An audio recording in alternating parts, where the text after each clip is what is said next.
and get this started. So, hi everyone. My name is Joanna Veronkovich. I am the director of the Center for Cultural Affairs here, along with my colleagues, Michael and Doug. Nice to see everyone. We are in our last installment of our workshop series, so I'm excited. We've had a great semester, and I'm excited for our last speaker today, which I will just go ahead and introduce. We have Stephen Reily today, who is the founding director of Remuseum.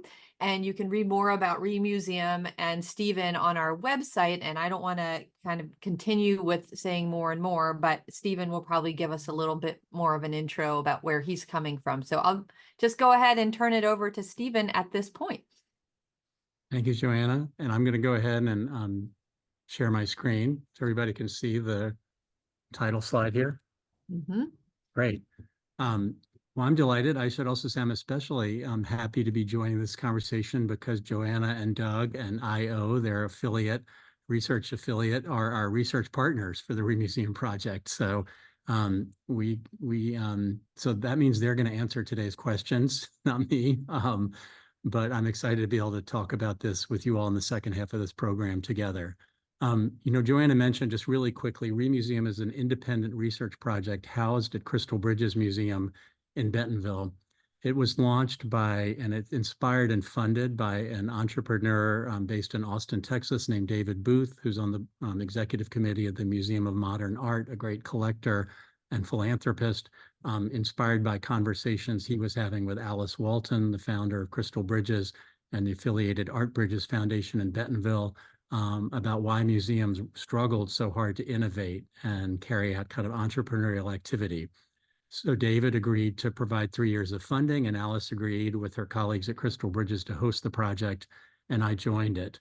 I'm an entrepreneur who became a museum director and found myself puzzled and challenged by the limits of the ability to innovate within museums. Part of our work is supporting innovators in the field with convenings, with research, with information. Part of our work is trying, frankly, to inspire and provoke innovation in the field with research as well. It's humbling to get into museum research because there has been a lot of museum research. And I want to be clear, some of you all may have been affiliated with these studies. Some of you may have been affiliated with other museum studies. This is not encyclopedic, although it suggests the degree to which the museum field and the field of cultural institutions has been deeply researched. Many of the people behind these research projects have been hoping to advance change and progress in the field. And to be honest, many of them are frustrated with the pace of change and progress in the field in the areas they were hoping to see. And if we just touch on a few of these, and forgive me if you know about these, but Set in Stone, Joanna was part of at the NORC, the University of Chicago, a really important study showing some of the limitations of capital projects in new and expanded performing arts and cultural centers. In fact, that study, I think, had an impact on the field of new performing arts centers. To be honest, the building boom in art museums has never stopped.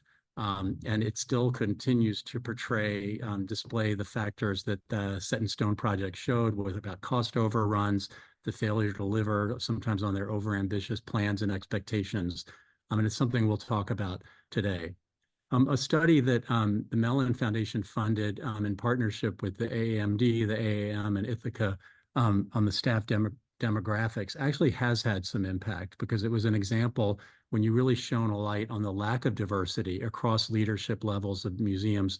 They started to be able to understand where they fit and change. But others have had little less impact.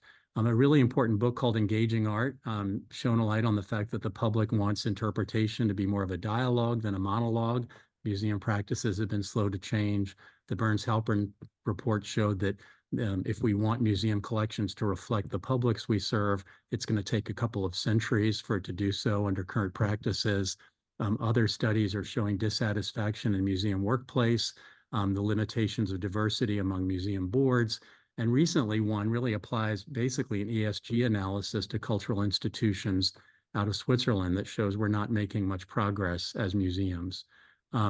Big projects like Culture Track and SMU Data Arts you may be familiar with, and Culture Track is now kind of retired, but has had a big impact on the field understanding itself.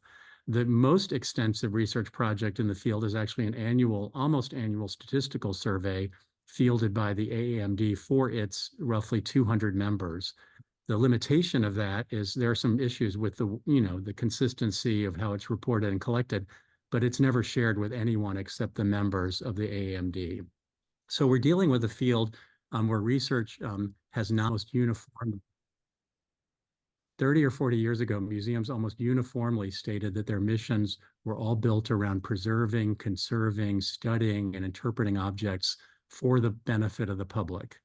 Note the public in that structure is kind of in a passive position. And what we've now shown now is that 9 out of 10 museums completely center the public in their missions. 60% of them do not even mention objects or collections anymore. Half of them, another 30%, center the public, but frame their missions in terms of a balance between the public and the collection. And that's really kind of what we're driving at, because what I think now when you look at it, these missions have been approved by boards. They've been often drafted by staff leaders in partnership with boards, and the field has been very slow to change.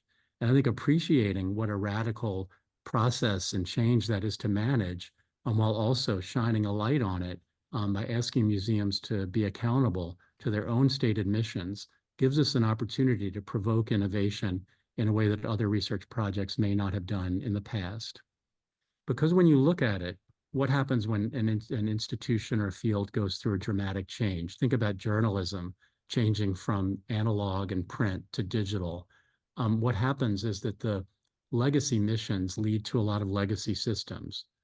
In the art museum world, what that means in many cases is the policies, the norms, the budgets, the incentives tend to be, we're all built around the legacy missions, and they tend to remain weighted around those. So a quick example, what do museums tend to celebrate in their press releases? Growth of their collections and growth of their buildings.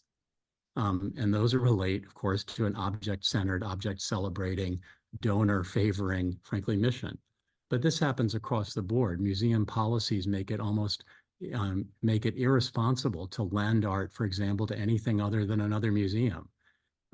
This policy makes it challenging for museums to understand, in fact, that the act of ever-growing collections is, in fact, and by definition, unsustainable. And yet what they also do while the field continues to resource and celebrate and build rules around, sometimes very strict rules around the object-based legacies, it's an impairment to how they start leaning into and finding creative ways to serve their public-centered missions.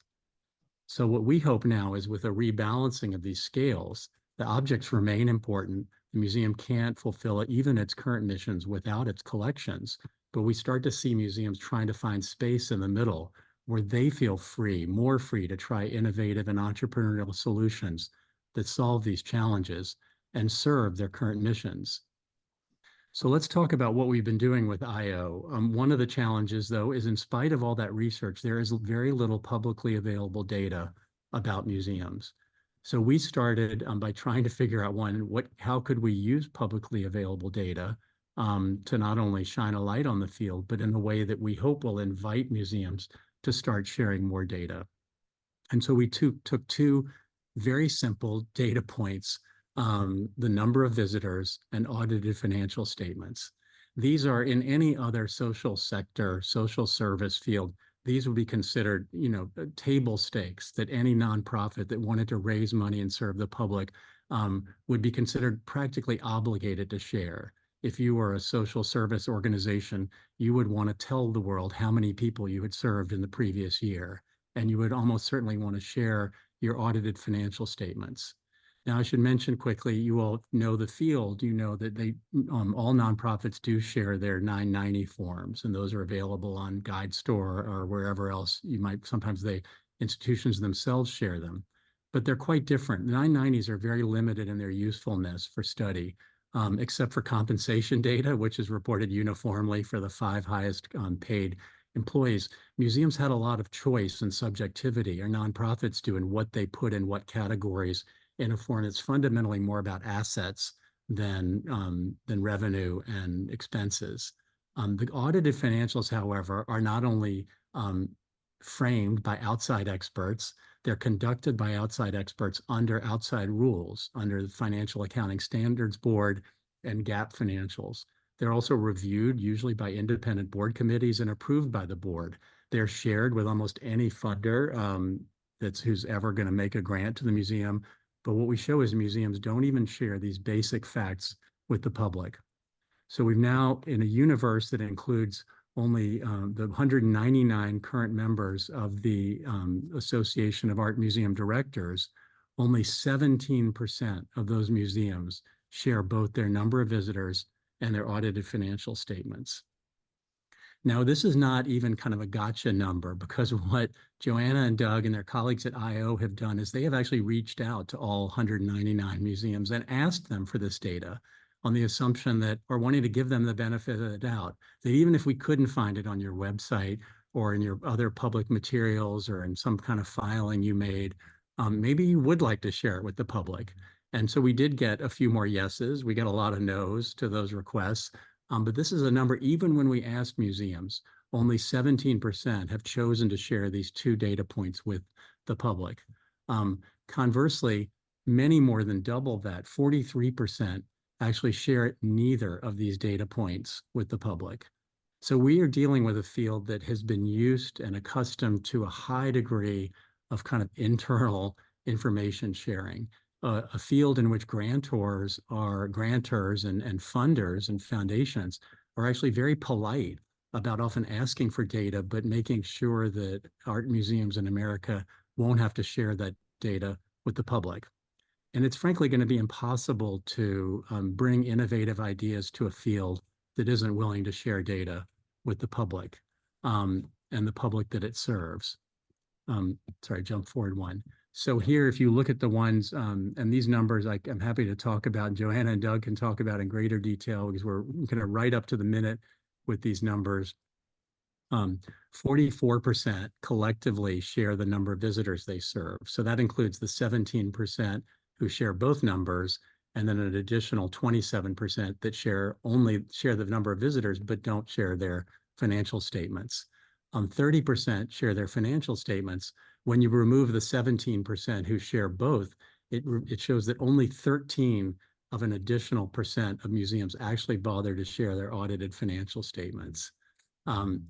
If you compare this, if you think about that weighting of the old missions versus the new, 88% of that same set of museums share the number of objects in their collections.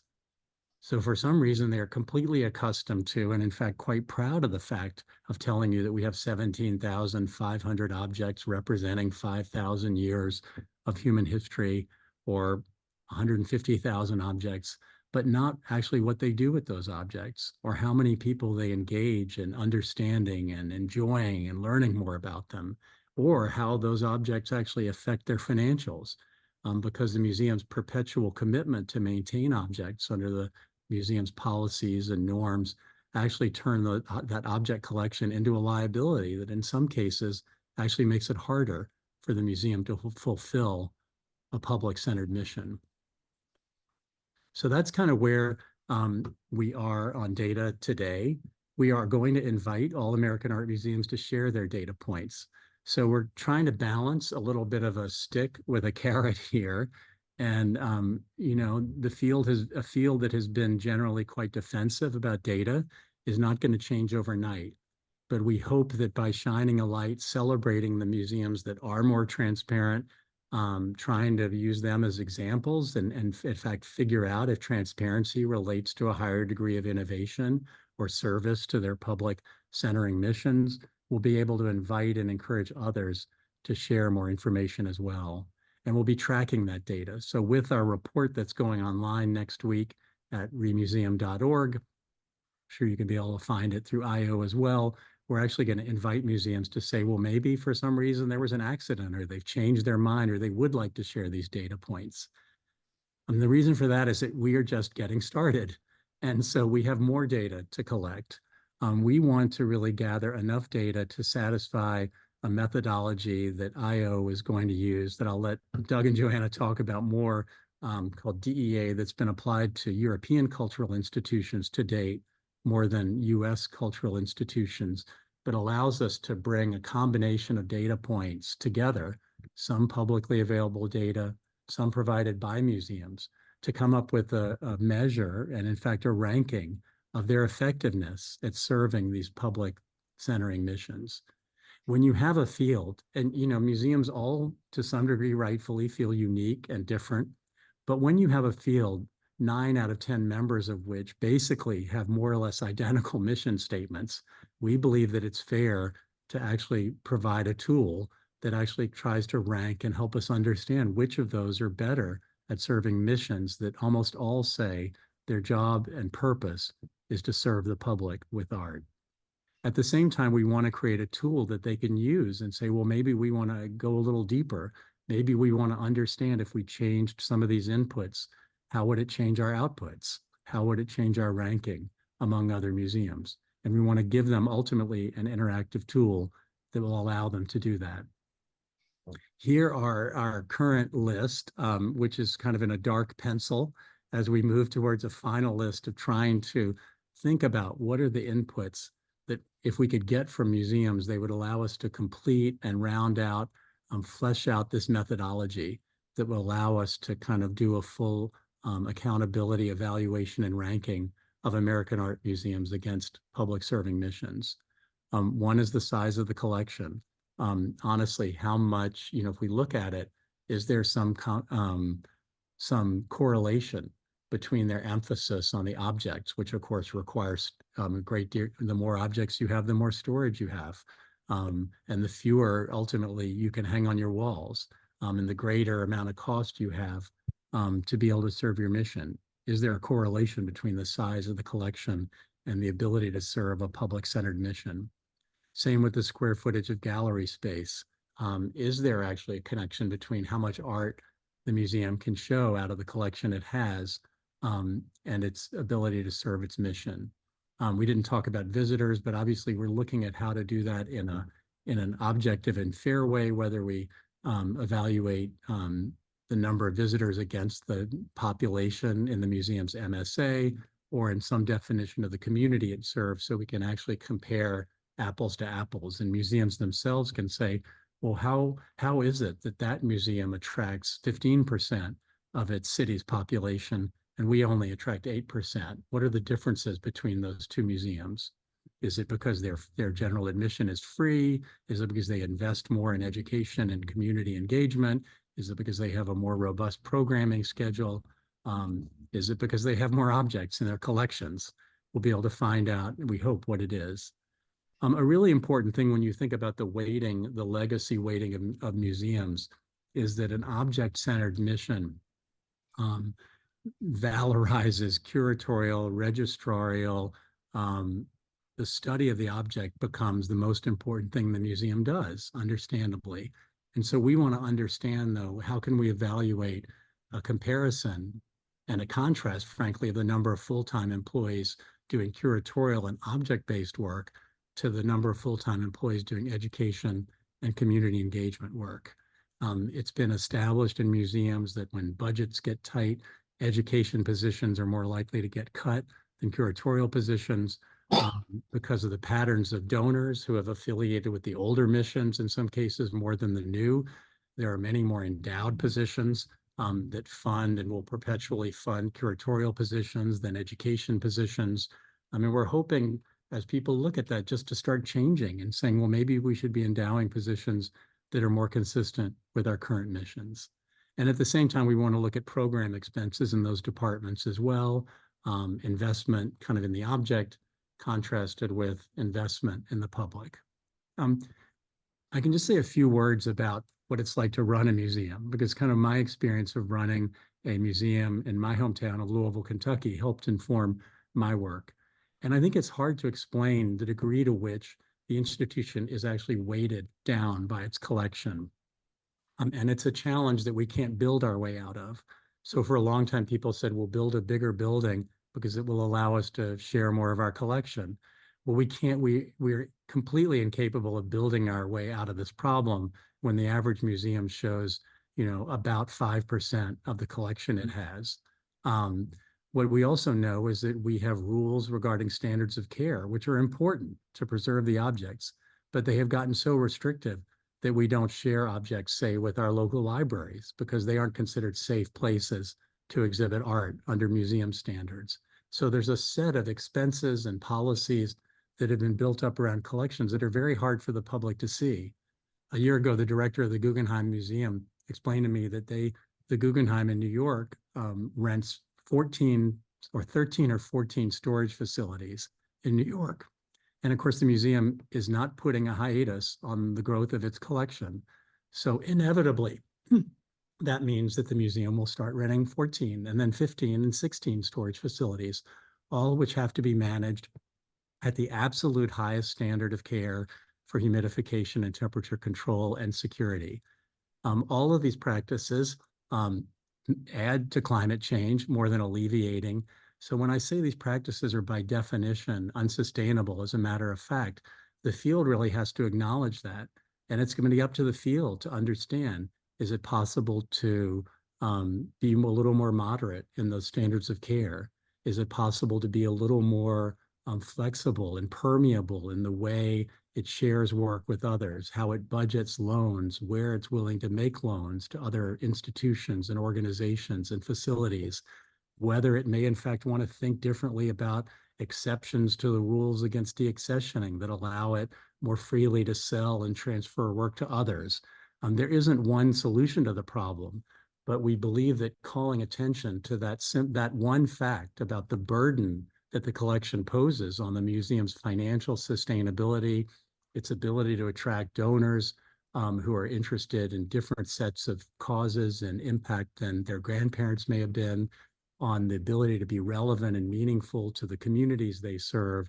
The museums are going to have to find some creative solutions, or they're only going to end up in a dead end where all of their budget, all of their assets, all of their space is devoted to these ever-growing collections rather than the missions that they say they're all about. Um, that's where we are today. I'm happy to talk and have Joanna and Doug join me in a conversation about what else we want to do with research. But I also want to learn from you all because you all, I'm not a researcher and I keep learning from my research partners every day. And I have a lot to learn from this group as well. Thank you, Stephen. So I've already been getting questions, so I can start the conversation, but everybody please feel free to put their questions in the chat or just unmute yourself. I told everybody that this session would be a little spicy, so this is great. All right. So the first question I have, it's a great one, and it's was sent to me is it just a cultural hesitance, or is there a valid reason for these fears that museums have for overshare for sharing data? And how do we try to offset those fears when we're asking for more information? Well, I don't know, Joanna and Doug, you all have been now. I have my own theories about it. I think I'll just say I think there are a couple reasons. I think the the radical change of the mission has left the field really feeling unstable. And I think the more we just address that, and it is hard to go through change management on this scale, and that sharing data is going to be difficult, but it actually is going to be better and allow them to find new ways to serve it. I think the other thing is honestly, it's been, as I said, a polite field, and it's comforting not to shine a light on the actual financial challenges. And if you actually, but that's not ultimately an answer. But I think there's been a reluctance to show that these institutions are enormously rich in terms of assets, but struggle to pay people equitable salaries, for example. Yeah, I would also add there's a culture of a kind of, nonprofit watchdogs that are popping up to just see what nonprofits are doing. There's a culture of fear perhaps underlying that that idea that these nonprofits are being monitored. So there's a little bit of there. Michael, you have your hand up too, and I'm sure your question's going to be just getting to the heart of it. So I want to call on you. Okay, thank you, Joanna. Let's see if I can get to the heart of it. I guess my big question is defining the public, because this was, throughout we talked about, focusing on the public versus focusing on collections. But I had a sense that public was coming to mean visitors. And so let me give you just a few examples that we could go through. So I've never been to the Crystal Bridges Museum, and there's maybe a chance I never will make it there, but I'm really glad it exists, right? I'm glad it's there for the preservation of this art. So am I a part of Crystal Bridges Public? Second example, suppose we have an undergraduate student majoring in art history, and they really love art, they really love their field. They haven't heard of the Crystal Bridges Museum, but they do love art. Are they a part of Crystal Bridges Public? Third, somebody who's going to be born in 2030.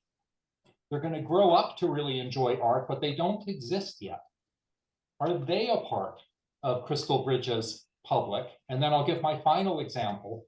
An exhibition that I have really benefited from, been engaged with, has had importance to me personally, is the exhibition curated by Roger Fry at the Grafton Galleries in London in 1910 of post-impressionists and the big impact it had. I wasn't born until 50 years after that exhibition, but I could, if you gave me a bit of time, make the case that I am part of the public that exhibition served. So can we clarify who we mean by the public? Do you really actually mean just visitors, or is there a broader sense? Because I think it's really important, very, very important, if we're going to talk about public versus collections. Yeah. Well, great points, and I love you taking what started as, is had abstract qualities of your question and giving a very specific example. So thank you about 120-year-old exhibit, 15-year-old exhibit that we all honor. So let me give this a simple answer that doesn't answer all your questions. First of all, is that these are everyday nonprofits that are public institutions that, if you take on the simple example, what I call municipal museum, kind of the primary encyclopedic art, the St. Louis Art Museum, the Chrysler Museum in Norfolk, Virginia, I think we can easily overcomplicate it. So we're saying they're, because we don't tend to ask the same question of the St. Louis library system, right? It's there to serve primarily the people of St. Louis. So we're kind of starting.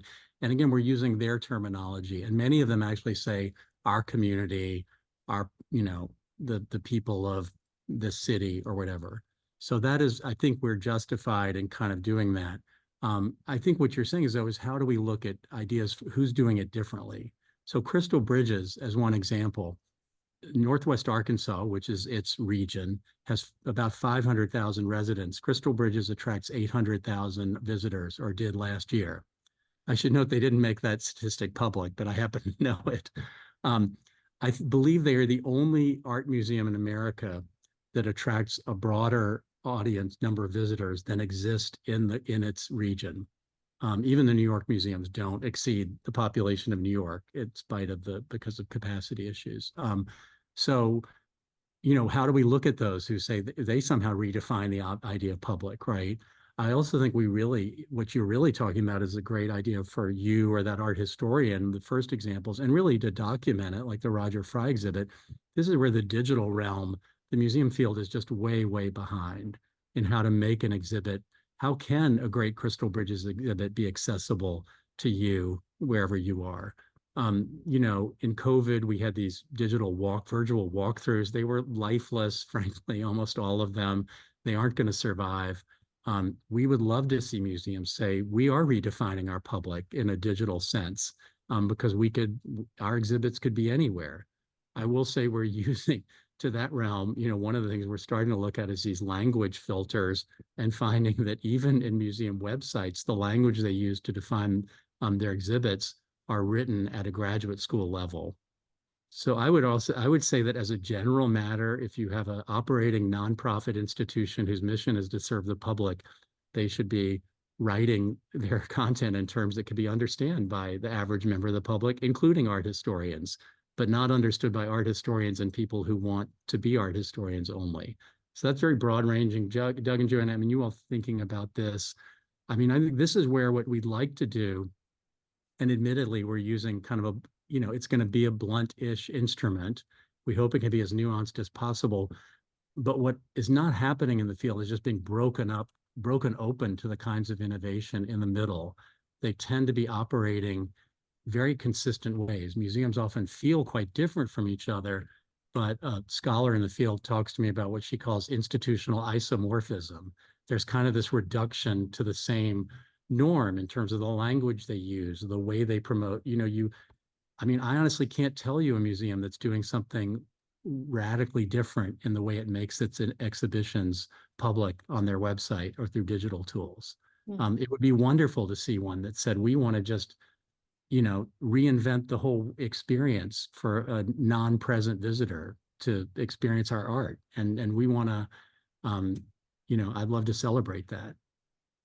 So actually relatedly, Attila had a question about adding qualitative data that might show the approach, he says, of curators who involve the public more than the objects and how they're more successful. But maybe you can speak to that portion of the project that we're talking about now, about adding the highlights of the institutions that are innovating, that are doing things well in engaging different sorts of publics. I mean, yeah. Well, so first of all, one of the things I'm doing when I talk about kind of the research being a little bit more on the stick side and how to be more on the carrot side, what I find is often this is a field, and I talk to leaders where innovation is frankly more likely to be criticized or punished than celebrated, and that's a hump we need to get over. And I'll use an example, which I'm happy to defend, although it's been criticized in the press. So the Andy Warhol Museum in Pittsburgh is a great addition of the cultural life of that city.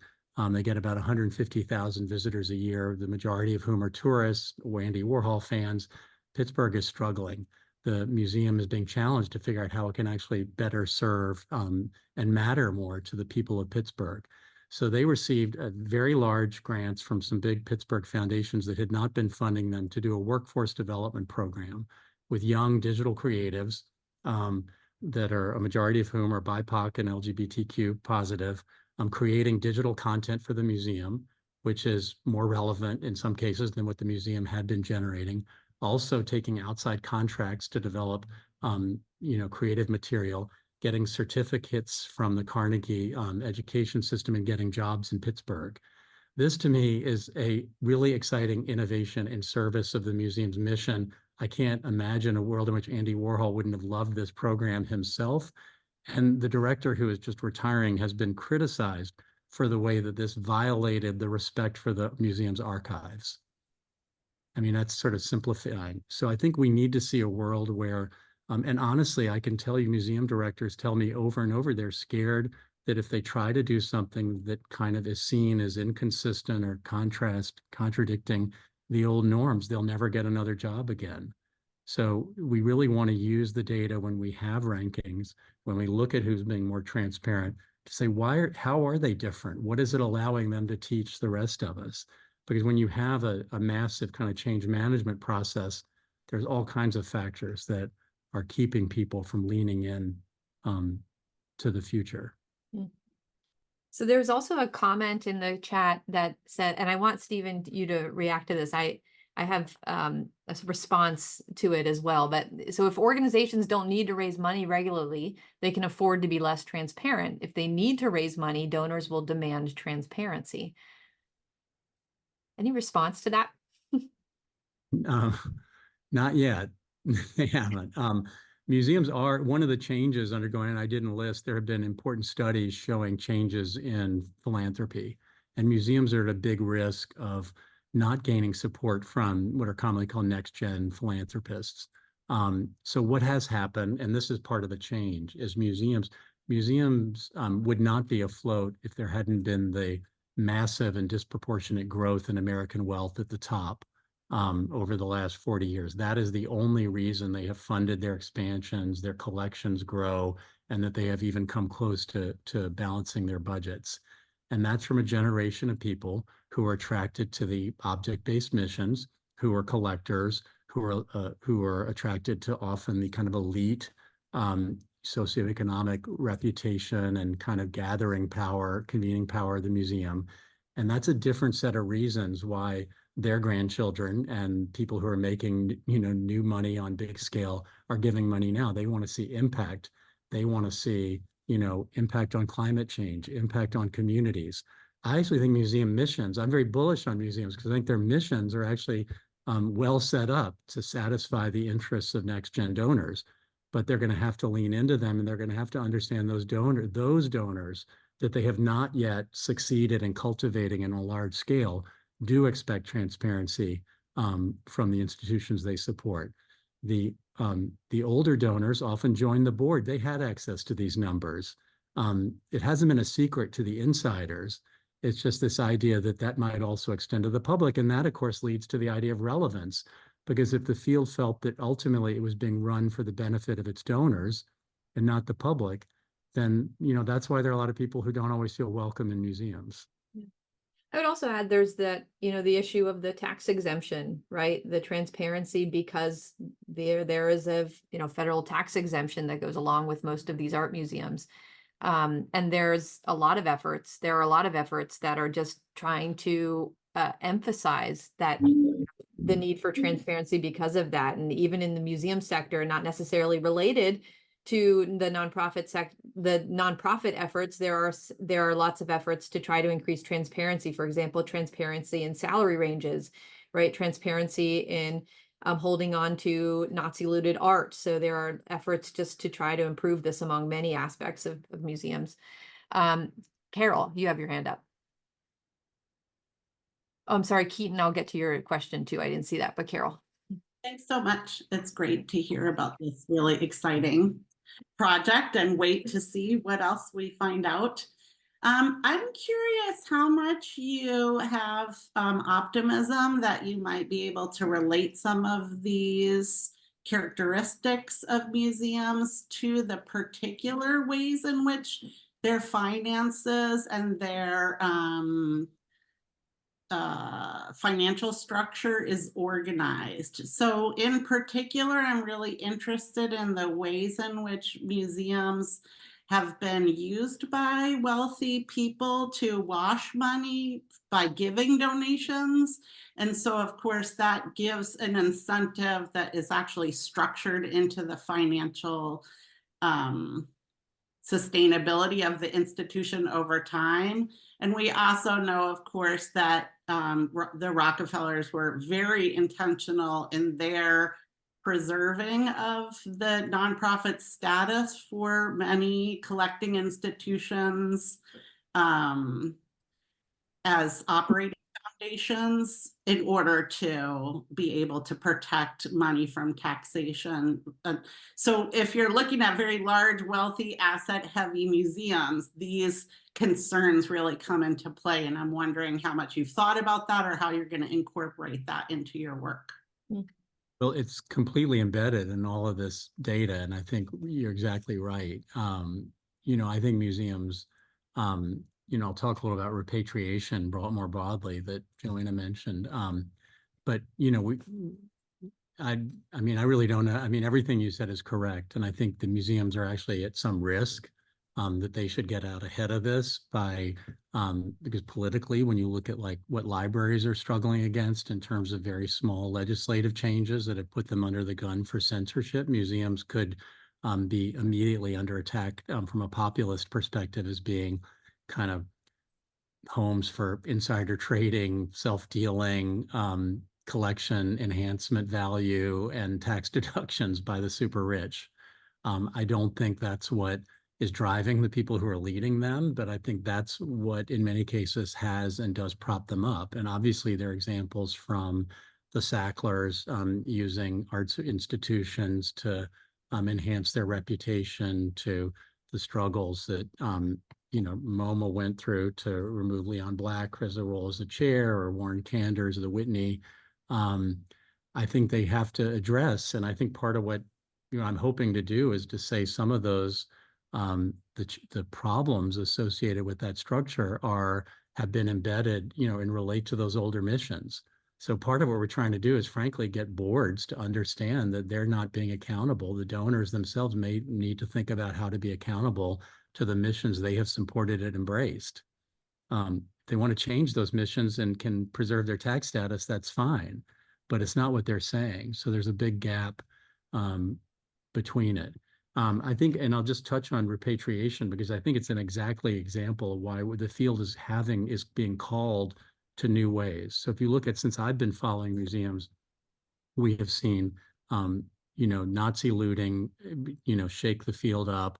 We've seen claims by Greece and Italy and other countries to ancient art. We've seen the, rising role of African nations in claiming rights to looted art from their countries. And now we've seen, as a congressional change with NAGPRA, the rule regarding cultural legacies of indigenous tribes, completely change the way museums are going to have to approach them.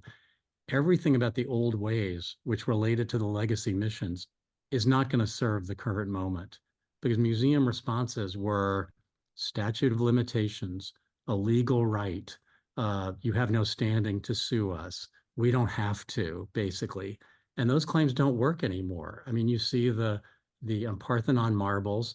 It's no longer about an argument that might or might not win in court. It's now a political, situation that is and when will England, legitimize the claims of Greece to its cultural heritage. The same thing with NAGPRA and what's going on here. And we don't have these practices. Museums are now trying to catch up with, to say, well, maybe we can't just show the cultural heritage, in fact, sometimes body parts of tribal members without consulting with them. The opportunity is going to be strong. This does not mean everybody wants to take their art back, right? In fact, the old defense was like, well, you're just going to come and take it and we're better stewards of it. We're being called, I think, with our new missions, these missions we've embraced, to kind of new ways of dealing. And we really want to celebrate innovators in that, to say, hey, we reached a great partnership with Niger about how we're dealing with bronze art, because it's great. They want people in the US to see it as well. And you're seeing some of those as well. So I think that, and donors have been, you had a lot of donors who were buying looted art and getting a lot of credit. And, it started with some of that being shamed, frankly, but now I think the museums are actually having to deal with a new set of practices around rules that we haven't even written yet. I don't know if that helps. That's a lot of different answers, but the issue really is, I think, the vulnerability they face if they're really just going to be funded by the super rich for their own interests. I always pause, Carol, because sometimes you have a follow-up, but Yeah. I'll assume that you don't. Well, I did just want to mention that the defense in a past period was exactly to talk about audience numbers, right? That the preservation of the nonprofit status and the public serving mission would be based on audience numbers, or on changing nonprofit status to remain nonprofit, but not be a 501c3. So, there have been historically responses, and I think Michael's point is exactly right, that if we are it's possible to move too far in the other direction in defining public centeredness around levels of audience, visitors walking through the door. Yeah. It's a relatively easy number to capture, and that makes it tempting to just use that as a measure. Yeah. I want to touch on Keaton's question, and Stephen, if you have a response, great, but I'll also just answer it. So have you found a way to note when museum institutions are part of a larger support network and might not be cut and dry 501c3s, so basically under some umbrella organizations, and we can all think about the University Art Museum or state or federal institutions?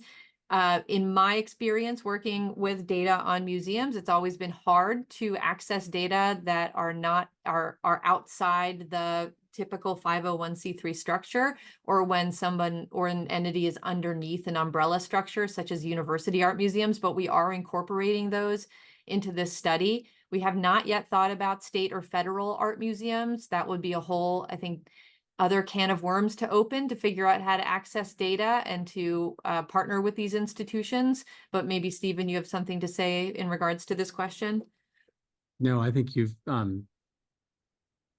got it. We are trying to figure that out, and also try to develop some metrics that will work, because if even if we keep limiting, stay with the University of AMD museums, there are a lot of theirs that don't have independent financials and are part of a for So that. also And a a great, good point I see about Marfa, you're correct. I'm sort of thinking about larger, actually traditional museums, but Donald Judd Foundation and the art-related aspects of Marfa do attract more visitors than live in that tiny town. Just saying. Correct. It's good. Well said. Victoria, you made a great point in the chat too, which is much of the data you've discussed is readily available from history museums, zoos, and aquariums, and other types of museums. And why do we feel this is not reflective in art institutions? I mean, this is just a norm that I think actually we're going to get over this and it's not going to be the biggest deal. I mean, and here's an example where the science and children's museums all share this data publicly because the National Science Foundation requires them to submit and share it. And all it's going to take is a single funder doing that. And then we're going to be like, okay, we're just like the others. I really think it's not going to be so once this Band-Aid comes off, it won't be that painful. I think it will be more good for museums than it will be harmful. So great segue, because I think there was another question that was sent to me, which is about the motivations for and the beneficiaries of this transparency effort. So you're a former museum director, and what kind of benefit do you expect for, your old museum in being more transparent, and maybe discuss also the challenge or opportunity of the museum using the data? Well, I think that but someone who's been both an entrepreneur and a museum director, and also led a civic data project in my hometown. It just is so clear to me that no industry owns all of its new ideas. And one of the things that it takes to get outside innovative ideas to come to the table is providing data. So if I think I have, an idea, if I'm a science researcher and I might have an idea that could help in treatment of diabetes, I have access to gazillion data points to evaluate, my research and understand it. If I had an idea that might help science centers, we're just going through this, might help them, I could easily access data to understand it. I actually think one of the reasons the field hasn't been innovative is not the fault of the people, the lack of creativity of the people in it. It's because they haven't really given outsiders the tools to share new ideas with them. And so it's been really constrained in that way.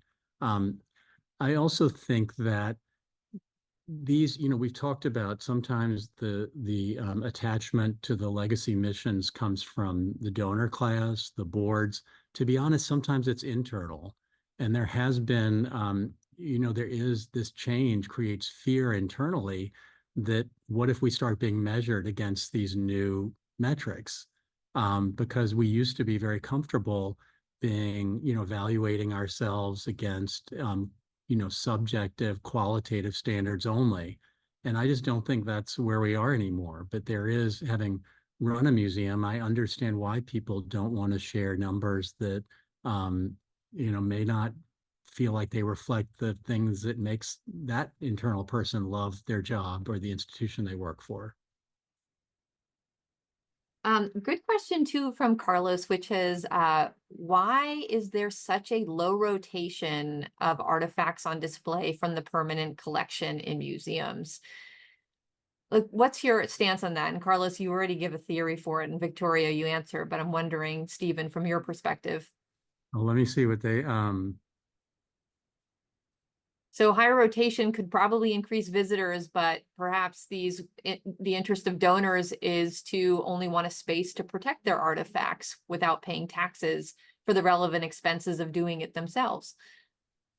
Well, that I will tell you that when museums accept and accession artwork, there is zero discussion about, how will it be shared with the public. It's just viewed as just a natural good that it's, going into storage or it might be shown.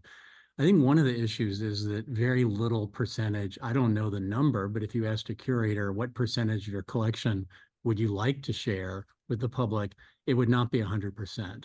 And this is one of the challenges with even if we've talked about kind of the third rail, which is policies against deaccessioning, even work that can meet the justifications to be deaccessioned or sold, it's a quite expensive process just to meet that standard. You have to bring in commonly two outside experts. You have to it can be much more expensive than the proceeds from selling the work. So the field could consider ways of loosening that up. But some of the work isn't important, it can't be shown.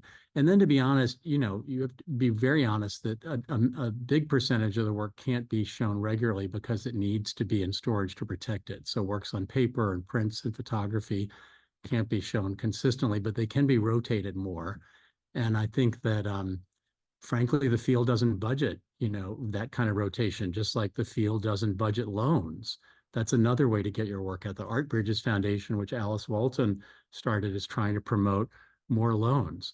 The field doesn't tend to favor or hasn't been very experimental beyond digital art in co-acquiring work with multiple museums, so they could be sharing it at different times. So there's a lot of, again, sometimes the older norms have been like, a museum to own something means they need to own it 100%. And that's kind of an old idea we need to get over, because we're going to be stuck still exhibiting, just tiny percentages of what we own. I mean, I will say there's some innovation around, it started with ideas around open storage, how to show some of the work in storage. And there's some other, the V&A is going to open the V&A East in London, which is actually going to exhibit work, do more of a hybrid, not just open storage. And there's the Museum of Contemporary Art in Chicago is contemplating a center that would house its museum, the artwork it doesn't show in its downtown museum, but also do it in a way that could be exhibited and interpreted by people who live in the neighborhoods around it. So I think there's an opportunity to see a lot more innovation with how museums could share more of what they own through alternate modes of interpretation, through more loans, and lots of other practices that are different from, we're stuck with this gallery space during, our open hours and our budget. This strikes me actually, there's an alignment between performing arts organizations and museums here in efforts to put on display the process as opposed to the product more. I know, like, even in facility development for performing arts organizations, there's more, people are building glass facades so that you can see inside the rehearsal room. So I know the New World Symphony at the New World Center has this. So it's not just what's on stage, but actually the space is being used constantly, as opposed to exactly what you say, between 9 to 5 when the galleries are open. And the public, I learned, is actually so interested in, like, how did you get the work? How did it get here? How do you exhibit it? How is it shipped? And museums have been, frankly, sort of fetishistic in their idea of, like, we'll share it on our terms in only a certain way. One museum is contemplating, I talked to a major national museum, and sort of opening its exhibits 18 months before its galleries open. So it'll make it, like Joanna, you're talking about performing, it's a much more transparent process with the public about how does the exhibit happen? If it's a living artist, what are they thinking as they create the work? What that means is also, some curators giving up some of that primacy of their voice and their interpretation being the only thing that defines what ends up being shown and how. So the last question in the chat, and I think this will move nicely into perhaps, Stephen, you talking about next steps of the Remuseum initiative, this particular one. But Carol asked, can you tell us more about the data set in which museums are included and how did you select them? So I can just start, and then maybe, Stephen, you can talk about future steps and what we're trying to do moving forward. But we started with the 200 or so AAMD, so Association of Art Museum Directors, museums, as a sample that we're collecting data on. And that being said, we're already looking into expanding that. We had a great conversation with Art Bridges yesterday and comparing what museums they're collecting data on, just to see these potential overlaps. So I think we're starting with this sample of about 200 for, ease of being able to collect data, but then hoping to expand that going forward. Right now, we're only looking at art museums, but I don't know, Stephen, maybe you can talk to whether or not this Remuseum is thinking about expanding into other types of museums as well. Otherwise, the data, and then we're thinking about what data points to collect. Obviously, some are harder than others. We have a lot of information that is readily accessible from websites, such as opening hours and number of free days, things that you can just get when. Then we're also collecting things that are not easy to get, such as exactly what Stephen mentioned, like exhibit space or gallery space for exhibits, and financials are really, really hard to get at, especially consistently. So we are slowly but surely amassing this really, gigantic data set for these 200 or so museums, and starting at that phase. So maybe Stephen, now you can chat about what's going forward. And Google reviews, we've also been collecting a lot of sort of what we call proxy data that are not accessible through museums themselves, but indirectly can tell us about museums' operations. So we're collecting a lot of website engagement, Google reviews, social media types of things too. I'm glad Doug mentioned that. Yeah. Yeah, as Joanna said, we've started, the AMD, for a number of reasons, is a kind of a leading policy making organization in the art museum field. These are the museums that have budgets of over probably about $3 million of operating budgets. It expanded about 10 years ago to include a lot more smaller university museums and others. We are looking at how to expand it. We certainly want to apply it to museums that we feel have the resources to be able to think differently about inputs and outputs, and then how it applies to others. And I should say also, one of the things about art museums is they have just a unique set of rules. When you think about the public subsidies and tax subsidies, and was it Carol talked about the Rockefellers, the museum field, I believe, is the only U.S. institutions that has carved out its own exemption from the GAAP rules, the standards of the Federal Accounting Standards Board, that allow it not to put its primary asset on its balance sheet. I don't think there is any other industry or enterprise in America that can get audited financials and actually exclude their assets. So those relate to the AMD's policies on deaccessioning in theory, although they also relate to some antiquated ideas about how hard it would be to do valuations. We do want the work we're doing to apply to others. The Sam Gill, who runs the Doris Duke Foundation, has been a member of our research task force because he's hoping that what we learn will inform their and other work for funders in the performing arts. So we're open. We're trying to stay focused, but make sure that what we do can benefit others as well. Well, thank you, Stephen. This has been great. I think the chat shows that for sure. And I just want to emphasize that the first report is coming out next week. So to obviously check remuseum.org and the website, and you'll probably be seeing in other spaces as well. Yep. Thank you all so much. Yes, Yeah. thank you, Stephen. Thank you, everybody. Thank you, everybody. Stay tuned. We'll see you all in the fall. Yeah, that's right. Happy summer. Thank you. Goodbye.